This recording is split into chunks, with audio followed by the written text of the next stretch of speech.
ನಮಸ್ಕಾರ ಸ್ನೇಹಿತರೆ. ಶ್ರೀಕೃಷ್ಣ ಸಂದೇಶ ನಮ್ ರೀಲ್ಸ್ ಯೂಟ್ಯೂಬ್ ಚಾನೆಲ್ಗೆ ನಿಮಗೆಲ್ಲರಿಗೂ ಸ್ವಾಗತ. ದೇಹವಾಗಲಿ ದೇಗುಲವಾಗಲಿ ಎರಡೂ ಒಂದೇ. ಮನುಷ್ಯನ ದೇಹವೆಂಬ ಸಮುದ್ರದಲ್ಲಿ ಚಂಚಲತೆ ಎಂಬ 108 ಅಲೆಗಳು ನಿತ್ಯವೂ ಏಳುತ್ತಲೇ ಇರುತ್ತವೆ. ಅವು ಹದ್ದು ಮೀರಬಾರದು. ಸಮುದ್ರದಲ್ಲಿ ಹದ್ದು ಮೀರುವ ಅಲೆ ಸುನಾಮಿಯಾದಂತೆ ಚಂಚಲತೆ ಹದ್ದು ಮೀರಿದರೆ ನೋವು ದುಃಖಗಳನ್ನು ಕೊಡುತ್ತದೆ, ಮನುಷ್ಯನನ್ನೇ ನಾಶ ಮಾಡುತ್ತದೆ. ಜಲಸ್ತಂಭನ, ಭೂಸ್ತಂಭನ, ಆಕಾಶಸ್ತಂಭನ ಹೀಗೆ ಪಂಚಮಹಾಭೂತಗಳನ್ನು ಸ್ತಂಭನ ಮಾಡಲು ಸಾಧ್ಯವಿದೆ. ಆದರೆ ಮನಸ್ತಂಭನ ಕಷ್ಟ ಸಾಧ್ಯ. ಮನಸ್ಸಿನ ರೋಗಕ್ಕೆ ಔಷಧ ಸಿಗುವುದು ದುರ್ಲಭ. ಬದುಕಿನಲ್ಲಿ ಎಲ್ಲವನ್ನು ಗೆಲ್ಲಲು ಸಾಧ್ಯವಿದೆ, ಆದರೆ ಮನಸ್ಸನ್ನ ಗೆಲ್ಲುವುದು ಬಹಳ ಕಠಿಣ. ಯಾರು ಮನಸ್ಸನ್ನ ಗೆದ್ದಿಲ್ಲವೋ ಅವರಿಗೆ 3 ಲೋಕಗಳನ್ನು ಗೆದ್ದರೂ ತೃಪ್ತಿ ಇರುವುದಿಲ್ಲ. ಮನಸ್ಸು ಹೇಳಿದಂತೆ ಕೇಳುವುದು ಸಾಮಾನ್ಯರ ಲಕ್ಷಣವಾದರೆ ಅದನ್ನು ನಿಯಂತ್ರಣದಲ್ಲಿಟ್ಟುಕೊಂಡಾತ ಮಹಾತ್ಮ ಯೋಗಿಯಾಗುತ್ತಾನೆ. ದೇಹವನ್ನು ಮನಸ್ಸು ಆಳುತ್ತದೆ. ಮನುಷ್ಯ ಮನಸ್ಸನ್ನು ಆಳಬೇಕು. ಮನಸ್ಸು ನಿಮ್ಮನ್ನು ಆಳಲು ಬಿಡಬಾರದು. ಅದಕ್ಕಾಗಿ ಮನಸ್ಸು ಒಂದಿಷ್ಟು ಚಿಂತನೆಗಳಿಗೆ ಒಳಪಡಬೇಕು.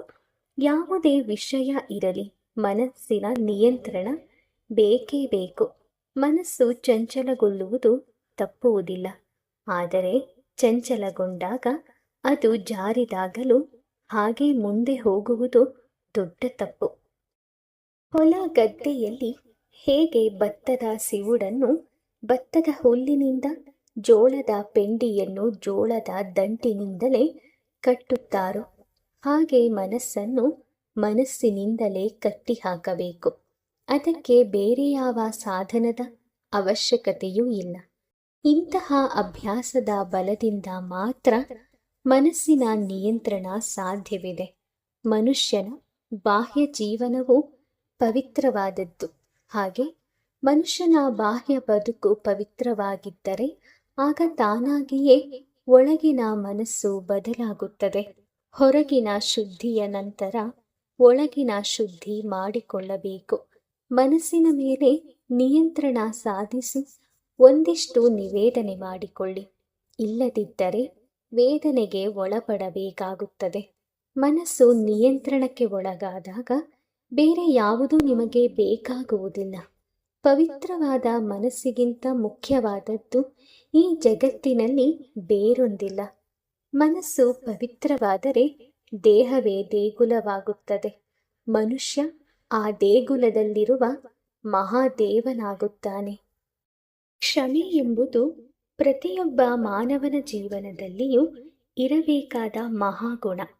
ಇದನ್ನು ಹೊಂದಿದವರು ಮಹಾನುಭಾವ ಅನಿಸಿಕೊಳ್ಳುತ್ತಾರೆ. ಯಾರಲ್ಲಿ ಈ ಕ್ಷಮಾಗುಣ ಇರುತ್ತದೆಯೋ ಅವರಲ್ಲಿ ಮೇರು ವ್ಯಕ್ತಿತ್ವ ಇರುತ್ತದೆ.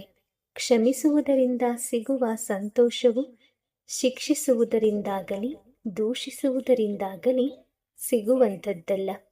ತಪ್ಪು ಮಾಡುವುದು ಸಹಜ, ಆದರೆ ಈ ತಪ್ಪು ಕೆಲವೊಮ್ಮೆ ಉದ್ದೇಶರಹಿತವಾಗಿ ನಡೆದರೆ ಮತ್ತೆ ಕೆಲವೊಮ್ಮೆ ಕೆಲವರಿಂದ ಉದ್ದೇಶಪೂರ್ವಕವಾಗಿ ನಡೆದಿರುತ್ತದೆ. ಸಾಮಾನ್ಯವಾಗಿ ತಿಳುವಳಿಕೆ ಇದ್ದವರು ತಪ್ಪು ಮಾಡಲು ಬಯಸುವುದಿಲ್ಲ. ತಪ್ಪು ಮಾಡುವುದಕ್ಕೆ ಬಯಸಲೂಬಾರದು. ಆದರೂ ಕೆಲವೊಮ್ಮೆ ತಪ್ಪಾಗಿ ಬಿಡುತ್ತದೆ. ಅದು ಬಟ್ಟೆ ಆಯ್ಕೆಯಲ್ಲಿ ಇರಬಹುದು, ಹಣ ಕೊಡುವ ವಿಚಾರದಲ್ಲಿ, ಯಾವುದಾದರೂ ವಸ್ತು ಕೊಳ್ಳುವಾಗ, ಭಾಷಣ ಮಾಡುವಾಗ, ಏನಾದರೂ ಕೆಲಸ ಮಾಡುವಾಗ. ಹೀಗೆ ಅನೇಕ ಸಂದರ್ಭಗಳಲ್ಲಿ ತಪ್ಪು ನಡೆಯುತ್ತದೆ. ಆದರೆ ಪುನಃ ತಪ್ಪು ಮಾಡುವುದು ಒಳ್ಳೆಯದಲ್ಲ. ಯಾವಾಗ ತಪ್ಪು ನಮ್ಮ ಗಮನಕ್ಕೆ ಬರುತ್ತದೆಯೋ ಕೂಡಲೇ ಎಚ್ಚರ ವಹಿಸಿ ತಿದ್ದಿಕೊಳ್ಳಬೇಕು. ಗಾಯ ಮಾಡಿಕೊಂಡು ಔಷಧ ಹಚ್ಚಿ ವಾಸಿ ಮಾಡಿಕೊಳ್ಳುವುದಕ್ಕಿಂತ ಗಾಯವಾಗದಂತೆ ನೋಡಿಕೊಳ್ಳುವುದು ಒಳಿತು.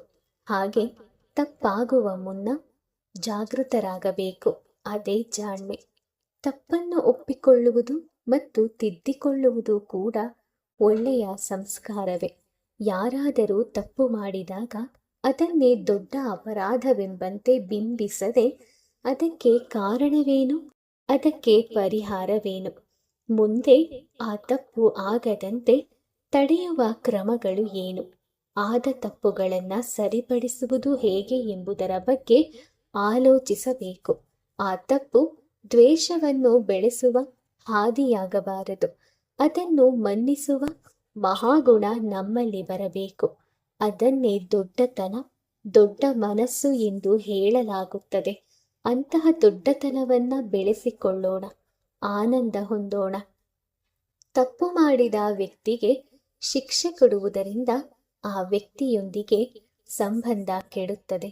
ಶಿಕ್ಷೆ ಹೊಂದಿದ ವ್ಯಕ್ತಿಯಲ್ಲಿ ದ್ವೇಷದ ಭಾವನೆ ಬೆಳೆಯುವ ಸಾಧ್ಯತೆ ಹೆಚ್ಚಾಗಿ ಇರುತ್ತದೆ. ಆದರೆ ತಪ್ಪು ಮಾಡಿದ ವ್ಯಕ್ತಿಯನ್ನು ಕ್ಷಮಿಸಿದಾಗ ನಮಗೆ ನಿಜಕ್ಕೂ ಅಮಿತಾನಂದ ದೊರೆಯುತ್ತದೆ. ಹಾಗಂದ ಮಾತ್ರಕ್ಕೆ ದೊಡ್ಡ ದೊಡ್ಡ ಅಪರಾಧ ಮಾಡಿದರೂ ಕ್ಷಮಿಸಬೇಕು, ಶಿಕ್ಷಿಸಬಾರದು ಎಂದರ್ಥವಲ್ಲ. ತಿಳಿಯದೆ ಮಾಡಿದ ಸಣ್ಣ ಪುಟ್ಟ ತಪ್ಪುಗಳನ್ನು ಕ್ಷಮಿಸುವುದು ಒಳ್ಳೆಯದು. ಅಂತಹ ಕ್ಷಮಾಗುಣವು ನಮ್ಮ ಹೃದಯ ವೈಶಾಲ್ಯತೆಯ ಹಣತೆ ಬೆಳಗುವಂತೆ ಮಾಡುತ್ತದೆ. ಹಾಗೆ ಆ ಹಣತೆಯ ಬೆಳಕಿನಲ್ಲಿ ಸಂತಸದ ಹೊಂಗಿರಣಗಳನ್ನು ನಾವು ಕಾಣಬಹುದಾಗಿದೆ. ಮನುಷ್ಯನಿಗೆ ಮಾತಾಡುವ ಶಕ್ತಿಯನ್ನು ಭಗವಂತ ದಯಪಾಲಿಸಿದ್ದಾನೆ. ಇಂತಹ ಅಪೂರ್ವ ಅವಕಾಶ ಅನ್ಯ ಜೀವಿಗಳಿಗೆ ಇಲ್ಲ. ದೈವದತ್ತವಾದ ಈ ಅವಕಾಶವನ್ನು ಅಷ್ಟೇ ಗೌರವದಿಂದ ಬೆಳೆಸಿಕೊಳ್ಳಬೇಕು, ಬಳಸಿಕೊಳ್ಳಲು ಬೇಕು. ಮಾತಾಡುವ ಸಾಮರ್ಥ್ಯವಿದೆ, ಅವಕಾಶವಿದೆ ಎಂದ ಮಾತ್ರಕ್ಕೆ ಏನೇನೋ ಮಾತನಾಡಬಾರದು.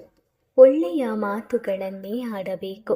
ಆಡುವ ಮಾತುಗಳು ಸುಲಲಿತವಾಗಿ ಚೆನ್ನಾಗಿರಬೇಕು, ಮೃದುವಾಗಿರಬೇಕು, ಸತ್ಯವಾದ ಮಾತನಾಡಬೇಕು. ಇತರರಿಗೆ ಆತ್ಮೀಯತೆಯನ್ನ ಹುಟ್ಟಿಸುವಂತಿರಬೇಕು. ಏಕೆಂದರೆ ಒಳ್ಳೆಯ ಮಾತುಗಳನ್ನಾಡುವುದರಿಂದ ಎಲ್ಲರೂ ಸಂತೋಷ ಪಡುತ್ತಾರೆ. ಆದ್ದರಿಂದ ಒಳ್ಳೆಯ ಮಾತುಗಳನ್ನೇ ಆಡಬೇಕು. ನಮಗೆ ಮಾತಿಗೇನು ಬಡತನ ಇಲ್ಲ ಎನ್ನುವುದನ್ನ ತಿಳಿದುಕೊಳ್ಳಬೇಕು. ಸಜ್ಜನರೇ ಸಜ್ಜನರನ್ನ ಆಪತ್ತಿನಲ್ಲಿ ರಕ್ಷಣೆ ಮಾಡಬಲ್ಲರು. ಕೆಸರಿನಲ್ಲಿ ಸಿಲುಕಿದ ಆನೆಯನ್ನು ಮತ್ತೊಂದು ಆನೆ ಮಾತ್ರವೇ ರಕ್ಷಿಸಬಹುದಲ್ಲವೇ?